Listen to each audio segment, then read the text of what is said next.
పోయి అలా ఉండి అభిషేకం చేయించుకుని నువ్వు పెట్టకపోయినా నేను పెట్టాలిగా ఇంత తిను. ఓం ప్రాణాయి స్వాహ, ఓం అపానాయి స్వాహ, ఓం యానాయి స్వాహ అంటుంటే ఆయన లేచి అన్నాడు, ఎందుకయ్యా అంత కోపం, ఏమైంది అక్కడ అన్నాడు. ఏమి తెలియని వాళ్ళే అడక్కు, సర్వజ్ఞుడివి, నీకు తెలియంది ఏం లేదు, ఎంత గొప్ప పద్యం రాశావు. మీ ఆవిడ వెంట్రుకలకి సహజ సువాసన. నక్కీరుడు నిలదీశాడు, ఏమిటి కవిత్వం అని అడిగాడు. కవితా సమయంబున నొప్పు కాదు నువ్విప్పగిదిన్ రచయింపవచ్చునే అని అడిగాడు.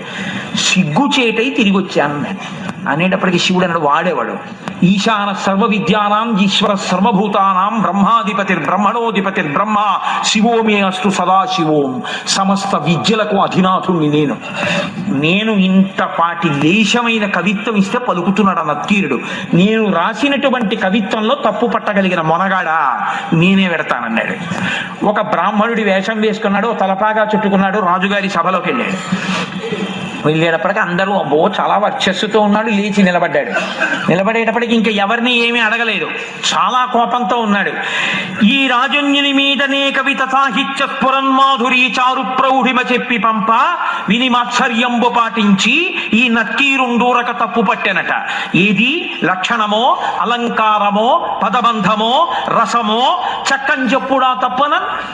శివుడు నిలదీశాడు, ఎరా నేను ఈ రాజన్యుని మీదనే కవిత సాహిత్య స్ఫురన్మాధురి చెప్పి పంప అద్భుతమైనటువంటి పద్యం ఒకటి నేను రాసి పంపించాను.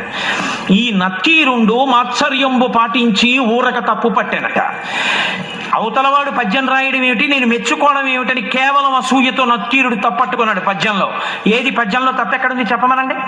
లక్షణమో, ఏం పద్యంలో లక్షణంలో తప్పుందా? అలంకారమో, అలంకారం తప్ప.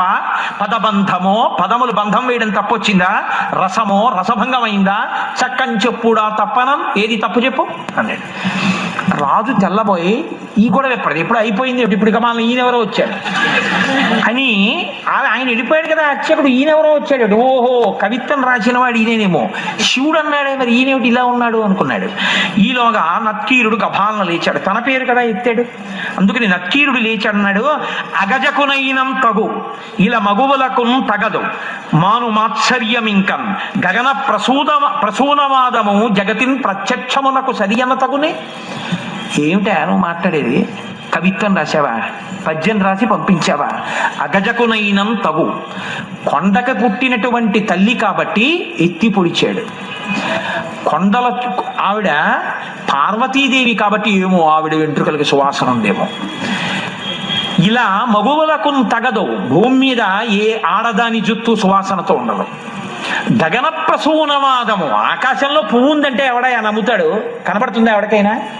ఎవడైనా అనుభవించింది ఉంటే చెప్పు, మేమెవరం చూడలేదు వాసన. నువ్వేదో రాసి పార్వతీదేవి కేశపాశం అంతా చాలా సహజ సుగంధంగా ఉంటుంది అంటే ఎలా ఒప్పుకుంటాం? ఇది ప్రత్యక్షమునకు సరియనతగునే, మా కంటితో చూసింది అని సత్యమని మేము అంగీకరిస్తామా? అంగీకరించాం. ఏమిటి తప్ప అని 10 మాటలు అడుగుతాయంటే అందుకని తప్పే అన్నాడు. అనేటప్పటికీ శంకరుడు అన్నాడు, పార్వతీదేవి కేశపాశమునకు సహజ సుగంధముందో లేదో చెప్పగలిగిన వాడు ఎవరు? ఒక్క శంకరుడు. నేను చూస్తాను కాబట్టి ఆ కేశపాశం యొక్క వాసన, కాబట్టి నేనే రాసింది, నేను చూసిన వాడిని. నేను చూసి సహజ సుగంధం ఉందని చెప్పినా నువ్వు నమ్మవా? నేను శివుణ్ణి అని చెప్పడం కోసం ఒక్క నక్కీరుడికి కనపడేటట్టుగా నీలగ్రీవుండు నిటల నేత్రము చూపాను. నీలగ్రీవుడు నల్లని కంఠమున్నవాడు, హాలాహలాన్ని భక్షించినవాడు, అంత ఓర్పున్నవాడు, లోకములను రక్షించగలిగినవాడు. వీడికి నేను చెప్పింది నిజమే అని చెప్పాలని పరమశివుణ్ణి నేను అబద్ధం చెప్పవలసిన అవసరం లేదు. ఆమె నా భార్య, నేను నిరంతరం వాసన చూసిన కేశపాశం అది. నేను చెప్తున్నానని చెప్పడం కోసమని 3వ కన్ను చూపించాడు. చూపిస్తే అహంకారం అండి నక్కీరుడికి. తను నమ్మింది, తనకొచ్చిన 4 పద్యాలు గొప్ప అనుకున్నాడు. పరమశివుడంతటి వాడు 3వ కంటితో త్రయంబకుడై ఎదురుగుండా కనపడితే ఆయనే సుగంధిం పుష్టివర్ధనం ఉర్వారుకమివ బంధనాన్ మృత్యోర్ముక్షీయమామృతాత్ అంటాం.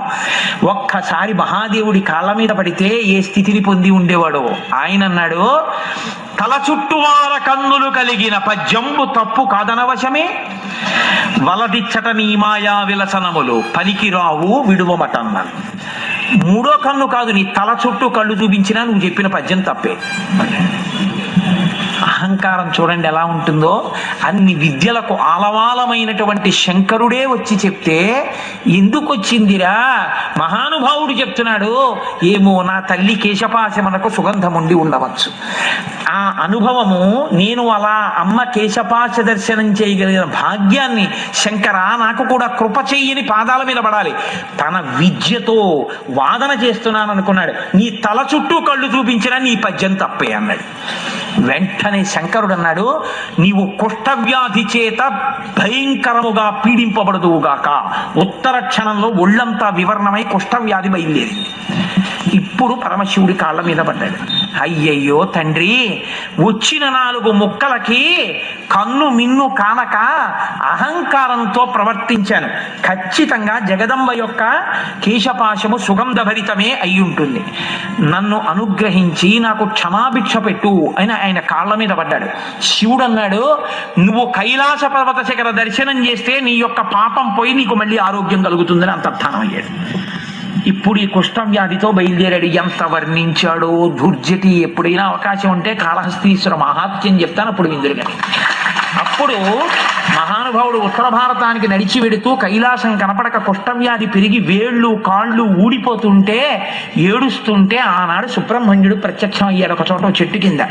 ఓరి పిచ్చాడా, మా నాన్న హృదయం నీకు ఇప్పటికీ అర్థం కాలేదు. కైలాసం అంటే కుష్ఠవ్యాధితో అక్కడికి ఎడతావా? దక్షిణ కైలాసం కాళహస్తి శిఖరం చూడమన్నాడు రామ నాన్నగారని చెప్పి కాళహస్తి శిఖరం చూపించాడు. వెంటనే కుష్ఠవ్యాధి పోయింది. అప్పుడు అక్కడే ఉన్నటువంటి పాతాళగంగలో సరోవరంలో స్నానం చేసి శంకరుడి మీద ద్రవిడ భాషలో ఆయన బ్రహ్మాండమైనటువంటి కావ్యరచన చేశాడు. కాబట్టి అమ్మవారి యొక్క కేశపాశమునకు సహజమైనటువంటి సుగంధం ఉంటుంది అని చెప్పి పెద్దలైనటువంటి వారు ధ్యానమునందు అనుభవించారు.